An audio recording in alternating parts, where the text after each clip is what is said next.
Hello sir, good morning. Good morning Kirti ji. कैसे हैं आप? I am doing good. चलिए, आपके साथ थोड़ा सा मुझे क्वेश्चंस पूछने थे।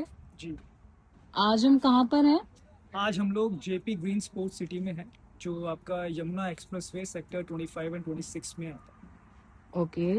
And JP green sports city कितनी बड़ी टाउनशिप है? ये एशिया की सबसे बड़ी स्पोर्ट्स टाउनशिप है और इसका टोटल साइज 5000 एकड़ में है एंड ये 3 हिस्सों में आपकी डिवाइडेड है। एक हिस्सा ओके। आपका यमुना एक्सप्रेस वे से जब आप एग्जिट नंबर 2 से एग्जिट लेते हैं तो आप गलगोटिया यूनिवर्सिटी आपके राइट हैंड साइड पे आती है। वहाँ से लेफ्ट हैंड साइड में अंडरपास एक रोड जाती है जिसके सामने जेपी ग्रीन स्पोर्ट्स सिटी का गेट है। तो ये आपका पहला हिस्सा है। तो in short, Yamuna express way से जब आप आगरा जा रहे हैं तो उसके राइट हैंड साइड में, and eastern peripheral express way से जब आप पलवल जा रहे हैं तो उसके लेफ्ट हैंड साइड, इन दोनों के बीच में 2571 एकड़ की ये एक लैंड पैच है। दूसरा लैंड पैच आपका जब आप ईस्टर्न पेरिफेरल एक्सप्रेस वे से पलवल की तरफ जाते हैं उसके राइट हैंड साइड में पड़ता है, करीबन करीबन 1070 एकड़ का। और जब आप यमुना एक्सप्रेस वे से आगरा की तरफ जाते हैं तो उसके लेफ्ट हैंड साइड में एक और हिस्सा पड़ता है जो 1355 एकड़ का है। टोटल टाउनशिप आपकी 5000 एकड़ की है, उसका सबसे बड़ा हिस्सा 2571। आज हम वहां बैठे। जी बिल्कुल। ये टाउनशिप किस थीम पर बनी हुई है? ये इसका मेन थीम है स्पोर्ट्स, एंड जो मैंने आपको पहले भी बोला, एशिया की सबसे बड़ी स्पोर्ट्स इंटीग्रेटेड टाउनशिप है, क्योंकि इसके अंदर अगर आप देखेंगे तो 1100 एकड़ में सिर्फ और सिर्फ स्पोर्ट्स फैसिलिटीज हैं। जैसे कि आपका F1 ट्रैक, इंडिया का सबसे पहला F1 ट्रैक जब बिल्ड आउट किया हुआ था वो 867 एकड़ में है। फिर आपका क्रिकेट स्टेडियम है, देन बुलेवार्ड है, देन उसके बाद यहाँ पे गोल्फ कोर्स है 101 एकड़ में। तो यू कैन इमेजिन कि कितनी ओपन स्पेस आपको मिलेगी एंड किस किस तरीके के आपको स्पोर्ट्स फैसिलिटीज यहाँ पे प्रोवाइडेड है। जी। और यहाँ पर जो फैसिलिटीज हैं वो क्या होगी? यहाँ पे आपकी F1 ट्रैक हो गया, क्रिकेट स्टेडियम हो गया, गोल्फ कोर्स हो गया, बुलेवार्ड हो गया, देन ना करते करते आपका 500 से 600 एकड़ सिर्फ और सिर्फ ओपन एरिया, और करीबन करीबन 25,000 ट्रीज यहाँ पे प्लांटेड। जी चलिए। और यहाँ पे कितना ओपन एरिया है और कितना कवर्ड एरिया है? आपका राउंड अबाउट जो ओपन एरिया है वो हो जाता है 60% में, एंड कवर्ड एरिया आपका 40% है। Okay. और जेपी ग्रीन स्पोर्ट्स सिटी में कितने रेजिडेंशियल प्लॉट्स हैं? यहाँ पे जेपी ने जब ये लैंड खरीदी थी तो उसने एक एग्रीमेंट किया था अथॉरिटी के साथ, जिसमें उसने ये डिसाइड किया था कि जो उसके रेजिडेंशियल प्लॉट्स होंगे वो थर्ड पार्टी को सेल आउट कर पाएगा। तो उसने करीबन करीबन यहाँ पे जो group housing and residential plots हैं वो 16 से 17 हैं।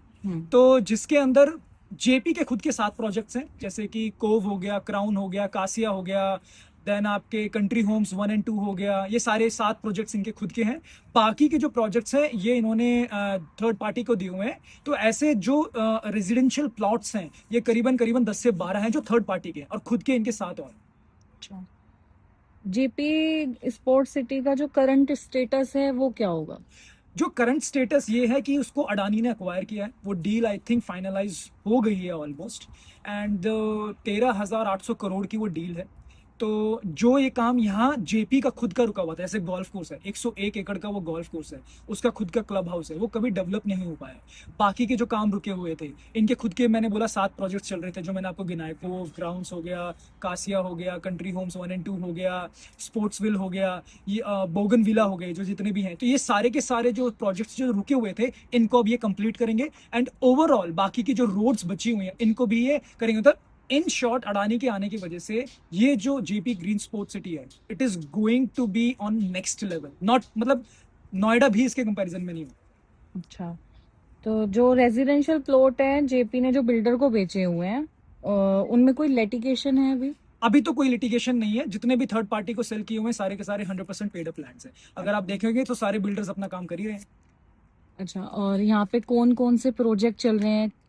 रेजिडेंशियल उसको हाँ जी। रेजिडेंशियल में अपार्ट फ्रॉम जेपी सबसे पहले तो जब आप एंट्री लेते हो तो आपको यहाँ पे Accord by Aurum, then Imperia Pridewell, then आपका F Premier from Home and Soul, Beetle Lab का प्रोजेक्ट है होम एंड सोल का, देन सॉलिटेरियन सिटी आपका आ जाता है, स्पीडवे आ जाता है, देन आपका एड्रेटिको आ जाता है, देन GTV करके एक और प्रोजेक्ट है जो प्लॉट नंबर H3 पे पड़ता है, एंड ऐसे एक दो प्रोजेक्ट्स हो रहे हैं, I am not able to remember the exact name of the projects. जी। ग्रीन क्रेस्ट करके एक और प्रोजेक्ट है। तो ये सारे प्रोजेक्ट्स यहाँ पे रेजिडेंशियल ग्रुप हाउसिंग के जो प्रोजेक्ट्स हैं वो है। अभी जो आप मैप देख भी रहे होंगे, उस मैप में जो पिंक कलर है वो सारे के सारे आपके ग्रुप हाउसिंग है, और जो येलो कलर है वो आपके रेजिडेंशियल प्लॉट्स है। ओके, और यहाँ पे सबसे बड़ा क्वेश्चन ये आ जाता है, वाई जेपी स्पोर्ट्स सिटी? अगर आप एक्चुअली में अपने लिए, अपनी फैमिली के लिए वो चीज़ ढूंढ रहे हैं जहाँ पे आपको अगले 25-30 साल भी ये ना हो कि यहाँ की हवा पानी खराब होगा और मैं कहाँ आके रहने लग गया, वो फीलिंग, जो फीलिंग लोगों को कोविड में अपने घर जाके, गांव जाके 2-2 एकड़ के घरों में रहने में आई थी ना, वो फीलिंग आपको जेपी स्पोर्ट्स सिटी देगी। वो नोएडा भी नहीं दे पाएगा, क्योंकि नोएडा भी उसकी जो डेंसिटी है वो बहुत ज़्यादा बढ़ चुकी है। यहाँ पॉसिबिलिटी ही नहीं है, क्योंकि 50% तो ओपन एरिया है आपका। इससे बड़ी लग्जरी आज के टाइम पे कहीं मिलेंगी नहीं। तो यही यूएसपी है इसकी। ओके, चलिए, थैंक यू अपना थैंक यू समय सो देने मच। के लिए, थैंक यू।